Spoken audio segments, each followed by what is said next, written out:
2009 में जब company start करी तब मैं एलॉन मस्क को शायद जानता भी नहीं था, टेस्ला शायद इतने मूवमेंट में थी भी नहीं। ऑनेस्टली स्पीकिंग कोइंसिडेंस है।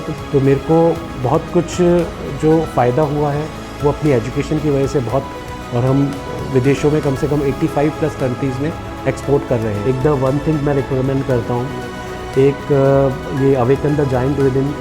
50% अगर एम्प्लॉयज़ आपके साथ आ गए, मतलब 50% work is already done, rest 50% आपके कस्टमर्स हैं।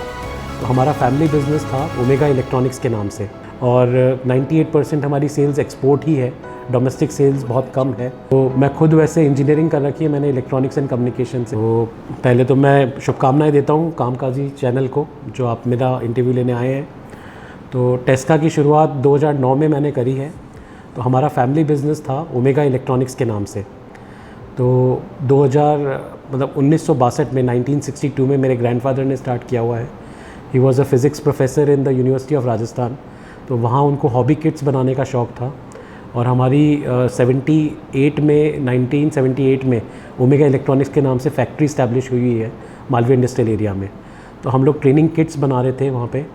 तो मेरे फादर ने 1969 से ज्वाइन किया हुआ है ओमेगा, और 2 अंकल्स हैं उन्होंने ज्वाइन किया। फिर 2002 से लेकर 2009 तक मैंने वहाँ पे काम किया, और 2009 से टेस्का की इस्टेब्लिशमेंट करा। तो जहाँ पे इक्विपमेंट्स हम लोगों ने मैन्युफैक्चरिंग और ट्रेडिंग करना चालू किया, प्राइमरीली फॉर एक्सपोर्ट्स। तो अभी हम बहुत तरीके से एक्सपोर्ट्स पे डिपेंडेंट हैं, और 98% हमारी सेल्स एक्सपोर्ट ही है, डोमेस्टिक सेल्स बहुत कम है। तो जहाँ पे हम पूरी यूनिवर्सिटीज़, कॉलेजेस, इंडस्ट्रीज़ के टर्न की प्रोजेक्ट्स करते हैं। तो बड़ा ही निश सेगमेंट हमने एक इस्टेब्लिश कर रखा है अपना, कि जो बाहर के जो बायर्स होते हैं तो उनको कोई बंदा ऐसा चाहिए होता है, जो एक कस्टमर वेंडर ऐसा चाहिए जो उनको हर एक चीज़ प्रोवाइड करा सके इन अ रीज़नेबल बेसिस, और उनको सपोर्ट दे सके, इंस्टॉलेशन, टेक्निकल सपोर्ट वगैरह। तो मैं खुद वैसे इंजीनियरिंग कर रखी है मैंने इलेक्ट्रॉनिक्स एंड कम्युनिकेशन से।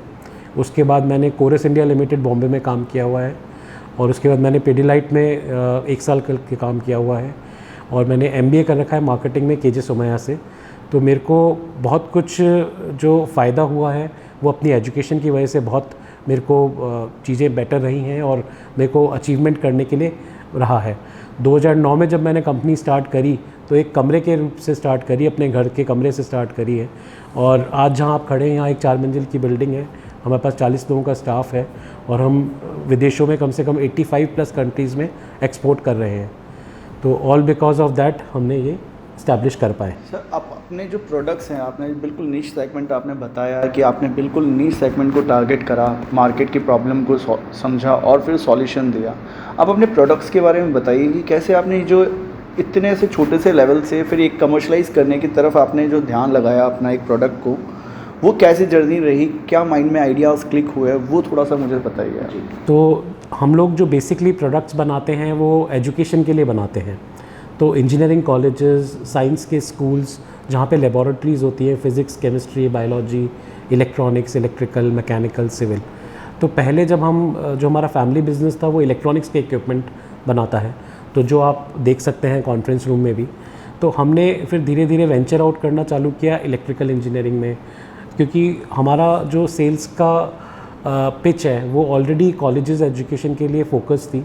तो हमने कहा जब इलेक्ट्रॉनिक्स हम कर ही रहे हैं तो वाई नॉट अदर ब्रांचेस। तो हमने कहा इलेक्ट्रिकल भी हम पकड़ें, इलेक्ट्रॉनिक्स भी पकड़ें, मैकेनिकल, सिविल, फिज़िक्स लैब्स हैं, केमिस्ट्री लैब्स हैं, बायोलॉजी लैब्स हैं। तो एक बहुत बड़ा मार्केट हमारे लिए सेगमेंट खुला था। तो वो सारा हमने इस तरह से हॉरिजॉन्टली भी एक्सपेंड किया, वर्टिकली भी एक्सपेंड किया। तो आपने इसे स्टार्टअप करते वक्त कभी किसी से फंडिंग की सोची कि अगर मुझे एक्सपेंशन पे जाना है फंडिंग के लिए, या फिर आपने बिल्कुल अपने रूल्स को फॉलो करते हुए अपने हिसाब से, जैसे कहते हैं ना एक ट्रेडिशनल बिजनेस आगे बढ़ता है, उस स्ट्रेटजी को फॉलो करा? तो ऑनेस्टली स्पीकिंग बनिया कम्युनिटी से हैं, अग्रवाल हैं, तो हम लोग बैंक के लोन्स और फंडिंग के बारे में कभी सोचा नहीं। तो ट्रेडिशनल वे में ही बिज़नेस किया है, और उसके लिए हमें एक्सपोर्ट्स के अंदर सपोर्ट भी अच्छा मिला है, क्योंकि हमारे एडवांस पेमेंट्स कस्टमर से आ गए। कुछ लक मान लीजिए, कुछ हार्डवर्क मान लीजिए, so we have been successful. तो हमें पेमेंट्स एडवांस आ गए, उससे मूवमेंट हो गया। कुछ एक टाइम प्रॉब्लम्स आई हैं, जैसे LC पे शिपमेंट्स रहे, लेटर ऑफ क्रेडिट पे, या 60 डेज़ यूज़ान्स की साइट होती है उस पर पेमेंट्स आते हैं। तो उसमें हमें दिक्कतें आई, लेकिन वो वेंडर्स ने सपोर्ट कर दिया, उन्होंने क्रेडिट दे दिया, और काम चल गया। तो आपके माइंड में आई दो चीज़ें बड़ी महत्वपूर्ण रही हैं। एक तो मेरे फादर का कंट्रीब्यूशन, तो जब मैंने उनके साथ फैमिली बिजनेस ज्वाइन किया, वो लोग एक्सपोर्ट नहीं करते थे, तो हम लोगों का डिस्कशन हुआ, तो हम लोगों का डिस्कशन ये हुआ कि जो काम हम कर रहे हैं वो तो ट्रेडिशनल वे में कर ही रहे हैं, अब आपके एडिशन से व्हाट एडिशनल एनर्जीज़ या what additional revenues you can generate. So उस फोकस से मैंने एक्सपोर्ट्स पे ही ध्यान दिया। तो 2002 से मैंने एक्सपोर्ट ही संभाला है।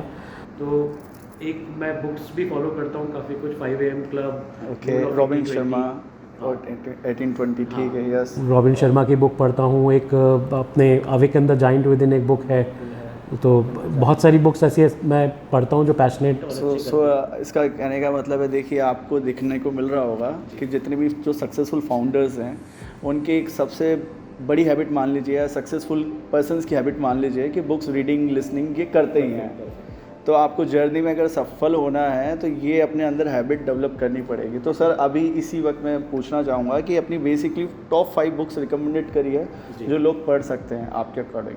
तो मेरे को ऑथर्स के नाम तो ध्यान नहीं होंगे, कुछ आगे पीछे हो सकते हैं। बाकी एक द वन थिंग मैं रिकमेंड करता हूँ, एक ये awaken the giant with in, एक हु मूव्ड बाय चीज़, एक आपकी एंड्रयू ग्रूव करके है, इंटेल के फाउंडर, उनकी किताब है, दैट इज़ आल्सो एक्सीलेंट। आपकी वन थिंग के बाद में ये हो गई the 1 minute manager, the 1 minute manager, the monk who sold his Ferrari. तो एक्सीलेंट, बिल्कुल। तो जितनी भी बुक्स बताई हैं आपने, ये सब टॉप बेस्ट सेलर्स बुक्स हैं और आप भी पढ़ सकते हैं। अब आप बताइए सर, जो बुक्स का आपका रहा कि आपने बताया सक्सेसफुल एक मंत्रा है, ये सब जो भी लोग बिज़नेस करना चाहते हैं, अपना खुद का कुछ भी स्टार्ट करना चाहते हैं, वो लगे रहते हैं जी, बट वो थोड़ा सा नॉलेज पे ध्यान नहीं देते हैं। तो आपके अकॉर्डिंग क्या चीज़ें हैं, एस्पेक्ट्स? एक अच्छा बिज़नेस करने के लिए मेरी समझ में सबसे इम्पॉर्टेंट है आप में लीडरशिप स्किल्स होनी चाहिए। और उसके लिए मैं बहुत अच्छा रिकमेंड करता हूँ कि बोलते हैं कि रीडर्स आर लीडर्स। जो पढ़ेगा वो लीडर बनेगा। आपकी टीम को मैनेज करने के लिए आपके पास, आप एक जयपुर जैसे शहर में बैठे हैं, दुबई में बैठे हैं, रोज़ ऑफिस आते हैं, काम करते हैं, चले जाते हैं, तो आपका एक सेट सर्किल है। अगर आपको उससे बेटर नॉलेज चाहिए तो आपको क्या चाहिए, कुछ एक्सपोजर चाहिए। वो एक्सपोजर कहाँ से मिलेगा? बुक से मिलेगा, आपके नए लोगों से मिलने से मिलेगा। तो इस पॉइंट ऑफ व्यू से बुक्स रीडिंग बहुत असेंशियल है। और ग्रो करने के लिए टीम के लिए मैनेजमेंट बहुत असेंशियल है। तो मेरे एक बिज़नेस गुरु भी हैं मिस्टर राहुल मलोदिया, तो उनका भी बिज़नेस चैनल है, तो उनका मैंने कोर्स करा है। राहुल जैन करके एक बिज़नेस मोटिवेशन स्पीकर हैं, कोच हैं, उनका मैंने कोर्स करा है। तो मेरे को बहुत सारी चीज़ें, सिस्टम्स को ट्रेडिशनल वे से प्रोफेशनली लाने में बेसिकली आपने अपने बिजनेस में ऑटोमेशंस के सिस्टम डेवलप करें और आप, यस बिल्कुल। सो आपको स्टार्टिंग में तो चैलेंजेस आते होंगे कहीं ना कहीं, ऑपरेशंस में, प्रोडक्ट डेवलपमेंट्स में। एचआर सबसे इम्पोर्टेंट पार्ट है, एचआर। ओके। और मैं बोलता हूँ कस्टमर से भी इम्पोर्टेंट है आपके एम्प्लॉयज़। यस। अगर आपके एम्प्लॉयज़ आपके साथ हैं तो आपने आधी जंग तो वैसे ही जीत ली। यस। 50% अगर एम्प्लॉयज़ आपके साथ आ गए, मतलब 50% work is already done, rest 50% आपके कस्टमर्स हैं। आप एज अ सेल्स कर सकते हैं, एचआर कर सकते हैं, लेकिन अगर आपका एम्प्लॉई अगर तैयार है तो अगर उसका कंट्रीब्यूशन अगर 100% है तो अपन, मतलब आप लीडर्स के बाद में आप कहते हैं कि आपकी टीम अच्छी होनी चाहिए, देन आप अपने गोल्स तक अचीव कर जाते हैं। सर प्रोडक्ट्स डेवलप करे होंगे आपने उस फेज़ में, तो वो प्रोडक्ट डेवलप करते वक्त, कमर्शलाइज करते वक्त कहीं ना कुछ तो चैलेंजेस आते होंगे। आज के टाइम पे जब ये प्रोडक्ट जो इंडस्ट्री है, कोई भी मान सकते हैं, मैन्युफैक्चरिंग इंडस्ट्रीज़ में, एफएमसीजी में या टेक्निकल डिपार्टमेंट से, यहाँ प्रोडक्ट्स डेवलप करने में बहुत से लोग लैक ऑफ नॉलेज के कारण या तो कहीं ना कहीं अटकते हैं सिस्टम्स में। तो वो जो चैलेंजेस आते हैं उन्हें कैसे आपकी नॉलेज के बिहाफ पर लोगों को दूर करना चाहिए, कैसे इनके रेंज एंड वेरिएशंस को पकड़ना चाहिए, कैसे प्रोडक्ट्स के सिस्टम को समझना चाहिए, प्रोडक्ट बेस्ड कैसे बिज़नेस को तैयार करें। अगर हमारे पास प्रोडक्ट होगा तो एक्सपेंशन बहुत हो सकता है। तो ये समझाइए सर। तो जो भी कॉम्प्लिकेशंस आती हैं, प्रॉब्लम्स होती हैं, उसके अंदर 3 स्ट्रैटेजीज़ मेरी हमेशा से रहती हैं। मैं अपनी टीम को भी बोलता हूँ, सब लोगों से बात करता हूँ। एक तो आपको पेशेंस रखना है लाइफ में। कोई भी प्रॉब्लम्स आएंगी, इश्यूज़ आएंगे, उनको सॉर्ट आउट करने के लिए पेशेंस रखें। हार्ड वर्किंग होने चाहिए। अगर आपको, जैसे मैंने इंजीनियरिंग करी है, तो कई बार इंजीनियरिंग में 2-2, 3-3 रात तक नहीं सोए, तो वो एक एटीट्यूड होना चाहिए काम करने का कि काम आया है तो अपने को वाइंड अप करना है, ख़त्म करना है। एक common sense approach her work के लिए होनी चाहिए। और एक 4th चीज़ मैं कहता हूँ, फियरफुल नहीं होना चाहिए। हमारे पास कई बार ऐसी मशीन्स आई हैं, जैसे मैं आपको एक एग्जांपल देता हूँ। एक बार हमने भूटान में एक इंस्टॉलेशन थी, product was somewhere around $1 lakh का प्रोडक्ट होगा, यूके का प्रोडक्ट था। हमारा डिस्ट्रीब्यूटर हमें बोला कि ये प्रोडक्ट 3 साल से ये अनयूज्ड है and nobody is willing to switch it on. उनको लगता है कल को नहीं चला, मशीन ख़राब हो गई तो हमारे ऊपर हेडेक आ जाएगी। तो वी वेंट टू भूटान, हमने चार्जिंग ली उनसे, इंस्टॉलेशन कमीशनिंग की, हमने पहली बार इक्विपमेंट देखा, उसके प्रोडक्ट्स देखे, पेशेंसली काम लिया, कॉमन सेंस लगाया, हार्ड वर्क किया, रात को 2-2 3-3 बजे तक लैब में बैठे उस प्रोडक्ट को चालू किया। चालू करने के बाद में आप देखिए जो लिसनर्स थे उनका एटीट्यूड चेंज हो गया कि ये तो बहुत इजी है, तो why did we called you. तो हमने उनको बहुत पेशेंटली समझाया कि इजी तो था लेकिन आपने हिम्मत नहीं थी उसको चालू करने की। हालांकि हमारे कस्टमर हैं लेकिन उनको मैंने यही समझाया कि आपने फियरफुलनेस जो चाहिए वो एक बहुत ज़रूरी है, गो गेटर एटीट्यूड बिजनेस में बहुत ज़रूरी है, वो हमने अचीव किया। और मुश्किल से मुश्किल टास्क पुश करे हैं, हटाए हैं, सॉल्व करे हैं। कई बार हमें पेटेंट के भी इश्यूज़ आए, कॉपीराइट के इश्यूज़ आए, तो हमने उनको एमिकेबली सॉल्व किया है। So rather than going into legal way, हमने उस बायर से बात करके, उस कस्टमर से बात करके उसको एमिकेबली सेटलमेंट करके सॉर्ट किया है, so that our relations are intact. Sir आपके एक्सपीरियंस से आज के टाइम पे इंडिया में इतने जो स्मॉल एंटरप्रेन्योर्स हैं जिन्हें बिज़नेस शुरू करना है या अपना खुद का स्टार्टअप करना है, उनके अंदर कहीं ना कहीं डर होता है कि अगर हम कुछ भी करेंगे तो फेलियर्स का सामना करना पड़ेगा या बिज़नेस में पैसा लग जाएगा, डूब जाएगा। आप उन लोगों को क्या सलाह देना चाहते हैं जो कि आज आपको सुनेंगे कि कैसे वो इन फ्यूचर अपना कभी भी जो भी इस इकोसिस्टम को बिल्ड करे, जैसे किसी भी इंडस्ट्री में, तो कैसे स्टार्ट करें, स्मॉल स्केल पे भी कैसे कर सकते हैं? तो एंटरप्रेन्योर्स की बात करते हैं, जैसे मैं MNIT में गेस्ट लेक्चर भी लेता हूँ MBA डिपार्टमेंट के अंदर कभी-कभार। तो मेरी जो मेथडोलॉजी है वो है कि rather than reading on books you should do more of practicals. तो हर एक जो एंटरप्रेन्योर बनता है उसके पास आइडियाज़ तो बहुत कुछ है। तो जैसे मार्केटिंग करते हैं तो 4 Ps या 7 Ps ऑफ मार्केटिंग होते हैं फिलिप कॉटलर के। तो कहीं ना कहीं क्या होते हैं कि जैसे जापानीज़ होते हैं, तो क्या होते हैं Japanese, they emphasize more on products but they forget about promotion.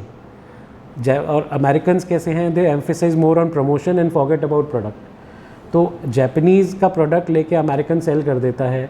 तो एंटरप्रेन्योर्स के लिए मेरी ओपिनियन ये है या मेरी एडवाइस ये है कि they should think 360 degrees, 360 degree सोचना चाहिए हर एंगल से, कि यही नहीं कि अपने को प्रोडक्ट अपन ने बना लिया उससे प्यार हो जाए कि सब मेरा तो यही प्रोडक्ट है, मैं तो इसी को बेचूंगा। अगर बाज़ार में उससे सस्ता प्रोडक्ट आ रहा है तो वाई नॉट, या तो अपन उस प्रोडक्ट को टेक्निकली इतना कॉम्पिटेंट करें, सस्ता कर दें, या नहीं कर सकते तो दूसरे का प्रोडक्ट अपने लेबलिंग में करके OEM करके सेल करें। तो हमारे एक टीचर थे वैद्यनाथन सर MBA में, उनकी यही एडवाइस थी, बोले Ashutosh never love your product, love your money and love your family. Okay, so don't fall in trap. बहुत सही आप लोगों ने देखा।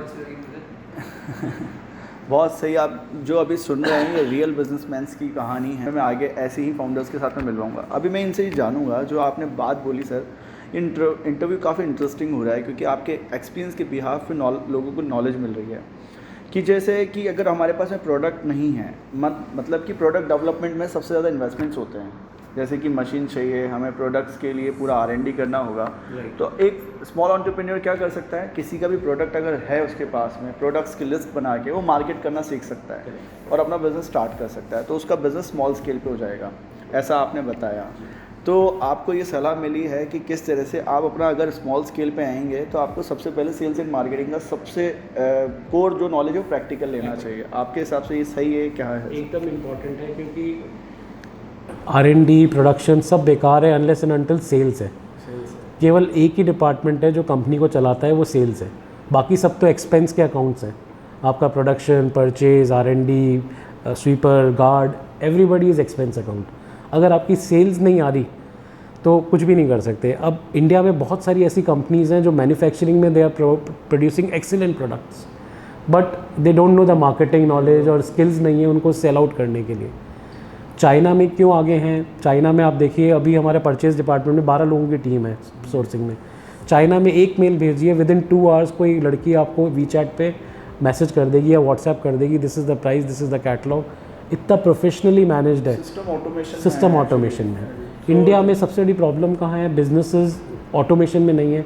ओनर ही गल्ले पे बैठा हुआ है ओनर ही गार्ड बन जाता है, ओनर ही अकाउंटेंट बन जाता है, वो टैली का बिल भी वही काटता है, तो पूरा सिस्टम उसी पे है, क्योंकि उसको एम्प्लॉयज़ पे विश्वास नहीं है, एम्प्लॉयज़ को उस पर विश्वास, या सैलरी नहीं देना चाहता है या इन्वेस्टमेंट्स नहीं करना चाहता है अपने बिजनेस को। पर अगर जो छोटा बिजनेस करता है, कोई भी इस इंडस्ट्री में आता है, जैसे बिजनेस करता है, हम बिजनेसमैन की ही बात करते हैं, तो उन लोगों के पास में तो इतना पैसा है भी नहीं कि वो किसी को एक्सपेंशन पे जा सके, तो उस वक्त तो शुरुआत तो खुद से ही करनी पड़ती है। जैसे कि आपने जब अपने स्मॉल स्केल में थे, सारे काम खुद ना खुद करे होंगे, पानी भी खुद को ही पिलाना पड़ता है, हाँ, गैस को सब काम खुद ने, तो आपने करे हैं, तो इसका मतलब तभी आप बड़े बने हैं, तो अब एक्सपेंशन पे जा रहे हैं। तो वो किस मोमेंट पे छोड़ देना चाहिए? लोगों को यही प्यार हो जाता है, कहने का मतलब आपके एडिक्शन हो जाता है कि मैं गल्ले पे बैठा रहूँगा, बट वो कब छोड़ देना चाहिए वो बताइए। तो मतलब जैसे वो किताब है ना, हु मूव माई चीज़, उसमें क्या बताया कि चेंज होना है आपको, चेंज होना है। जैसे मैं एक एग्जांपल देता हूँ, गूगल के हेडक्वार्टर्स पे उन्होंने डायनासोर लगा रखा है। क्यों लगा रखा है डायनासोर? कभी डायनासोर थे अपने जीवन में, मतलब वर्ल्ड में सबसे बड़ी चीज़ होगी, लेकिन एक्सटिंक्ट हो गए, ख़त्म हो गए। तो आप कितने ही बड़े हो, अब टाटा हो, बिरला हो, रिलायंस हो, टेस्का हो, कुछ भी हो, अगर आप चेंज नहीं होगे टाइम के साथ, अगर हम इलेक्ट्रॉनिक्स ही बेचते रहते और अगर हम चेंज नहीं करते और डिपार्टमेंट्स में, तो हम ख़त्म हो जाते। हमारी जैसी कई कंपनीज बंद हो गई, लेकिन हमने मार्केट के साथ चेंज किया। कोई हमसे बोलता है कि आप टेस्का के ब्रांड में नहीं, हमारे फ्रांस के ब्रांड नेम में दो, वी आर रेडी। हमने एग्रीमेंट किया, कॉन्फिडेंशियलिटी एग्रीमेंट किया, उनके नाम में दे रहे हैं। So we are open for any extent. मैं आपको एक एग्जांपल बताता हूँ, कि इराक में हमने प्रोजेक्ट किया, तो इट वाज अराउंड 45 lakhs। मेरा जब स्टार्टअप मैंने किया, 3 महीने बाद ही वो कंपनी आई, तो 10-11 जगह वो लोग जाके आए मैन्युफैक्चरिंग फर्म्स में, कोयम्बटूर, चेन्नई, बैंगलोर, बॉम्बे, दिल्ली, सब जगह। अब वो मुझे बोलते हैं कि जयपुर हम जा रहे थे, तो हमने सोचा एक बार जयपुर से फ़्लाइट थी, आपको 1 घंटा दे दें। सो दे वर सेइंग लाइक कि हमको लगता नहीं कि you will be able to fulfil this order. तो जब वो आए, तो व्हाट आई डिड, मैंने कहा सर ये मेरी इनवॉइस की बुक है लास्ट 3 months, ये मेरा फ़ोन है, ISD है इसके ऊपर, you make a call to anyone. अगर आपको कोई कहे कि ये प्रोडक्ट या ये कंपनी अच्छी नहीं है, या Ashutosh has not done good work with us, don't sit with me, very welcome, you can go. मतलब मैं आपसे कभी ऑर्डर मांगूंगा नहीं। उसने 5 जगह फ़ोन मिलाया होगा, अलग अलग जगह, everybody gave a positive report, next day we receive the payment. तो जो सिस्टम की बात, तो आपने बोला कि आपने ओपन बोला कि हाँ, तो इसका मतलब आपने अपने कस्टमर्स को सर्विस एंड सपोर्ट अच्छा दिया, दैट्स वाई आपके कस्टमर्स ने फीडबैक अच्छा चेंज, और टेक्नोलॉजी के हिसाब से आपने अपने प्रोडक्ट्स, अपने बिजनेस में, अपने सिस्टम्स में चेंज कर दिए। तो आने वाले टाइम में जब आप इतने बिजनेस ऑथर्स को देख रहे हैं, मोटिवेशनल स्पीकर्स को सुन रहे हैं, और काफ़ी चीज़ें आप अपने बिजनेस में ऑटो पायलट की तरफ जा रहे हैं, क्योंकि अब आपको भी थोड़ा सा लगता होगा अब कहीं ना कहीं बिजनेस से ऑटो पायलट से ऊपर से देखना है, मतलब है ना। तो अब आप लोगों को क्या, जो आप मार्केट में, मतलब मैं इंडिया में जो स्मॉल एंटरप्रेन्योर्स है, मीडियम जो लेवल पे आना चाहते हैं, उनके लिए क्या देखना चाहते हैं? कौन कौन सी ऐसी इंडस्ट्रीज़ हैं जो आपके हिसाब से अब ग्रोथ की तरफ जाएंगी मार्केट के हिसाब से? मैं बोलता हूँ चाइना कुछ भी नहीं है, अगर इंडियन जो एंटरप्रेन्योर्स हैं, इंडियन का जो बिजनेसमैन है, सो दे आर एक्सेलेंट। उनकी 2 चीज़ उनको पीछे कर रही है, एक तो उनका एडिक्शन, अपने बिज़नेस को लेके गले पे बैठना, एक सेकंड उनकी प्रॉब्लम है चेंज नहीं होना टाइम के साथ में। अभी भी वो ईमेल्स यूज़ नहीं करना चाहते, व्हाट्सएप या पेटीएम पे पेमेंट नहीं लेना चाहते। तो आपको एजुकेशन या लिटरेसी रेट को बढ़ाना पड़ेगा, अपने माइंडसेट को चेंज करना पड़ेगा। वो रोज़ सुबह बिजनेस में 9 बजे आता है, 6 बजे चले जाता है। So that person is not a businessman, he is an employee, he is a worker. अगर आपको बिजनेसमैन बनना है तो आप ऑफिस आने की ज़रूरत ही नहीं है, और people should do the work. Bill काटना आपका काम नहीं है, किसी को टाइमिंग चेक करना आपका काम नहीं है, आपके सिस्टम्स फॉलो होने चाहिए, अकॉर्डिंगली काम होना चाहिए। कोई टेलीफोनिक कॉल्स आता है, हो सकता है आप फ़ोन्स उठाओगे तो 10 कस्टमर्स को 9 के ऑर्डर आ जाएंगे, आपका एम्प्लॉई उठाएगा तो 10 में से 5 आएंगे, लेकिन आप 2 एम्प्लॉई कर दो। बट स्टार्टिंग में थोड़ा सा पेनफुल होगा, फिर धीरे धीरे एम्प्लॉयज़ आपसे बेहतर काम करने लग जाएंगे। तो आपके हिसाब से इस तरह से काम करना चाहिए। सर, अब मुझे सबसे बेसिक कोर एक तरह से इस इंटरव्यू का सबसे मेन क्वेश्चन, आपकी नेटवर्थ या आपकी कंपनी की किस तरह से आपने एक्सपेंशन जो आपका आज के टाइम पे मार्केट में है वो बताइए थोड़ा सा, ताकि लोग समझ पाएँ कि कहाँ से आपने शुरुआत करी थी, जब क्या था और आज के टाइम पे क्या है। तो ईयर ऑन ईयर ग्रोथ ही है हमारी। ऑब्वियसली जब हमने 2009 में काम चालू किया तो समवेयर हमने सेल्स करी होगी शायद 30-40 लाख की, और ओवर द ईयर्स मतलब आज करीब हम 8 करोड़ के टर्नओवर पे हैं। नेक्स्ट ईयर हमारा टारगेट करीब 30 करोड़ का है। तो बहुत अच्छे अच्छे प्रोडक्ट लाइन हम लोग लेके आ रहे हैं, मैन्युफैक्चरिंग भी नहीं कर रहे तो ट्रेडिंग कर रहे हैं। कई बार ऐसा भी हुआ है हमने कोयम्बटूर से मटेरियल किया, कोयम्बटूर में ही बेच दिया ख़रीद के। तो क्योंकि उस कस्टमर या उस वेंडर की वेबसाइट ही नहीं बनी हुई है, उसका कैटलॉग्स ही नहीं है, ऑर्गेनाइज्ड ही नहीं है, उसको कोटेशन के लिए इंक्वायरी जाती है, वो कर नहीं पाता है। सो हम लोग अपनी नेटवर्थ और टर्नओवर बढ़ाने पे पूरा एम्फेसाइज कर रहे हैं। लेकिन जो फंडामेंटली चीज़ हम देख रहे हैं कि टर्नओवर के साथ साथ वी आर सीइंग कि we should improve on the profits. तो एज अ बिजनेसमैन बहुत ज़्यादा turnover is not good for us. अगर हमारा प्रॉफिट लूज़ हो रहा है तो we are not doing a good work. तो हमारी प्रॉफिटेबिलिटी बढ़नी चाहिए, चाहे हम 8 का हम 15 ही कर पाएँ। और अभी हम प्रॉफिटेबल लेटर से 10% हमारी NP आ रहा है नेट प्रॉफिट, तो हम 10 को 20 कर पाएँ या 25 कर पाएँ, वो हमें सोचना चाहिए। तो ये नेटवर्थ के बारे में मेरा आपका। सर आपकी कंपनी का जो नाम है ये टेस्ला से मिलता हुआ है, और मोस्टली हम तो जब मैंने सुना तो हमारे जो व्यूअर्स भी जानना चाहते हैं ये नाम का जो आपके माइंड में आया, ये कैसे आया? क्या आपने एलोन मस्क से इन्फ्लुएंस होकर रखा या कैसे रखा ये नाम? तो 2009 में जब कंपनी स्टार्ट करी तब मैं एलोन मस्क को शायद जानता भी नहीं था, टेस्ला जब इतने मूवमेंट में थी भी नहीं। ऑनेस्टली स्पीकिंग कोइंसिडेंस है। तो जब मैंने कंपनी का नाम सेलेक्ट किया तो मैंने एनालाइज़ किया 2 रात में करीब 2 बजे तक 12 बजे तक जगा। मैंने देखा कि जितनी भी वर्ल्ड की रिनाउंड कंपनीज़ हैं सो उनके ब्रांडिंग जनरली 4, 5, 6 लेटर्ड वर्ड्स हैं and it should be catchy, easy to understand, easy to pronounce. Sony, Nokia, Pepsi, Coca Cola, Toyota, HLL, Godrej. तो 4, 5, 6 सब जने इसी में, होंडा, एक्टिवा, जो उनके सब ब्रांड्स आ रहे हैं वो भी इस तरह से आ रहे हैं। तो मैंने एक लिस्ट बनाई 40-50 ब्रांड्स की, आज भी मेरे पास हैं। मैंने लिस्ट बनाई स्टार्ट करने से पहले, मेरे को ऑफिस के लिए पेन चाहिए, पेंसिल चाहिए, प्रिंटर चाहिए, वाइट बोर्ड चाहिए, ये चीज़ चाहिए। सो आई वॉज वेल ऑर्गेनाइज्ड। अगर ऑर्गेनाइज नहीं होता तो मैं आगे नहीं बढ़ सकता। तो ये चीज़ करा। तो तब टेस्का का नाम मैंने सोचा, ऐसा टेस्का, मेस्का, लेस्का, जो भी दिमाग में आया वो सोचा। फिर then I search with the websites, different websites पे कि कौन सी वेबसाइट्स इजीली अवेलेबल नहीं है। उसके बाद में मैंने देखा कि कौन सा वर्ड पॉपुलर नहीं है, कोई जो यूनिक होगा, जो कीवर्ड्स ऊपर आ सकते हैं, खटाखट कीवर्ड्स आएगा रैंकिंग में। तो इस पॉइंट ऑफ व्यू से मैंने टेस्का यूज़ किया। लेकिन अब मैं खुश हूँ, टेस्ला आगे बढ़ रही है। तो कल को टेस्ला वाले ऑफ़र देते हैं कंपनी को बाइंग करने के लिए, तो we are okay, but on the lighter note. तो आपने देखा कैसे नाम रखते हैं। सर अभी मैं क्विकली आपसे ये पूछना चाहूँगा, एक सक्सेसफुल मैन की हैबिट्स जो कि मैं हमेशा हमारे चैनल्स पे या हमारे मोटिवेशनल चैनल्स पे बताता हूँ कि अगर आपको सफल बनना है अपनी लाइफ में तो अपने रूटीन को फॉलो करना पड़ेगा, अपने काम को पैशनेट होकर करना पड़ेगा, उसके साथ साथ नॉलेज के लिए हमेशा अपडेट रहना पड़ेगा। अगर आपने सोचा कि हाँ मुझे तो ये आ गया तो अपडेट। तो आपके रूटीन के बारे में बताइए और आपकी हैबिट्स जो आपने स्टार्टिंग में कैसी होंगी बट आज कैसे अपडेट करके आपकी लाइफ में चेंज आया।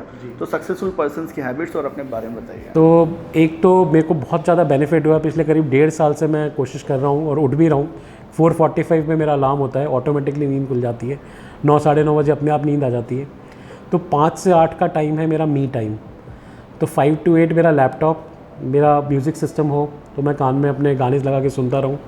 तो उस 5 से 8 में मैं प्लानिंग करता हूँ। कोई जैसे मेरे को एम्प्लॉयज़ के लिए JDs बनाने हैं, जॉब डिस्क्रिप्शंस, कोई KRAs बनाने हैं, KRAs बने हुए उनको रिव्यू करना है, उनका PMS बनाना है, परफॉर्मेंस मैनेजमेंट सिस्टम। आपको कोई नया टेंडर्स आ रहे हैं वर्ल्ड में, वर्ल्ड बैंक के किसी के, उनकी मुझे लिस्टिंग निकालनी है स्टडी करके। तो ऐसे काम जो मैं ऑफिस में आने के बाद नहीं कर सकता, मुझे एक पीस ऑफ माइंड चाहिए। वाइफ बच्चे परेशान नहीं कर रहे, क्योंकि जब तक वो उठते हैं तब तक मैं 3 घंटे लीप ले चुका होता हूँ। 8 बजे जब वो उठते हैं तो मैं 8 से 9, साढ़े 9 तक अपनी वॉक चले जाता हूँ। मैं ऑफिस 11 बजे तक आता हूँ। तो मेरे को ऐसा लगता है ऑफिस आना सबसे बेकार काम है, ऑनेस्टली स्पीकिंग। तो ऑफिस आने के बाद आपकी सारी प्रोडक्टिविटी ज़ीरो हो जाती है। So people are coming to your place, किसी को कुछ काम है, किसी को कुछ काम है। तो जो मैं सबसे इम्पॉर्टेंट है, एक अर्ली राइजिंग बहुत इम्पॉर्टेंट है।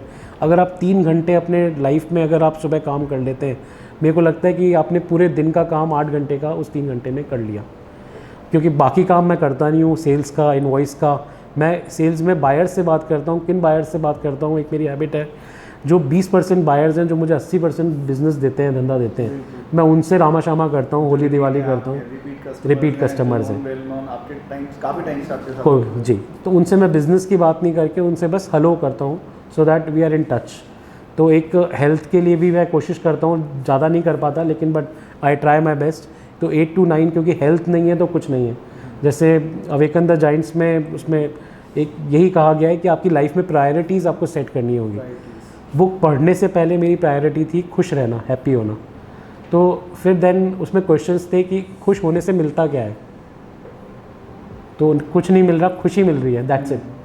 अब आप बोल रहे हो मुझे पैसा कमाना है, ये प्रायोरिटी है, तो पैसा पैसा तो आप कमा चुके, गाड़ी है, घर है, सब चीज़ें हैं आपके पास। नाउ आपकी खुशी क्या है, मेरे एम्प्लॉयज़ हैं वो खुश रहें, उनके पास गाड़ियाँ हों। अगर ये प्रायोरिटी मैं बना लूँ तो अगर मेरे एम्प्लॉयज़ के पास गाड़ी आएंगी तो मेरे पास चार्टर्ड प्लेन भी आ सकता है। बिल्कुल आ सकता है। ग्रैंड कार्डन सेज ऑलवेज। तो अपने को हमेशा इवॉल्व होते रहना है, सीखते रहना है, समझते रहना है और मैनेज होते रहना है अपने आप को। तो दोस्तों आपने देखा और सुना आशुतोष जी से कि कैसे उन्होंने अपनी कंपनी की शुरुआत करी और आज के टाइम पे एक सक्सेसफुल पर्सन की हैबिट्स कैसे होती हैं, किस तरह से एक कंपनी आज के टाइम पे 2009 में कितना कम रेवेन्यू कर रही थी और आज के टाइम पे कितना एक्सपेंशन पर बढ़ी।